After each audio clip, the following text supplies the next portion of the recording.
Яагаад би Төв аймагт онцолж ирсэн бэ гэдэг зорилгоо тайлбарлая гэж бодож байна. Альж засгийн газрын хувьд нэгээс 5 орчим ийм гол стратегийн зорилт байдаг. Үндсэндээ ерхий сайдын өөрийн хүсч мөрөөдсөн мөрөөдөл байдаг. Тийшээ илүү их тийм цаг зарцуулдаг, илүү их тийм асуудлыг шийдэхин төлөө хичээдэг. Энэ бол миний хувьд хөшгийн хөндий байгаа. Тийм учраас Төв аймагт би ерхий сайдын хувьд илүү их анхаарал хандуулна гэж ойлгож болно.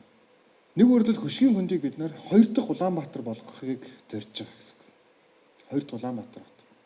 Гэтэ энэ бол Төв аймгийн хот байна. Цаашлаад бүсчсэн хөгжлийн үзэл баримтлалын хувьд Төв аймаг Улаанбаатар хоттой адилхан хэмжээний засгийн газар авч үзнэ гэсэн үг.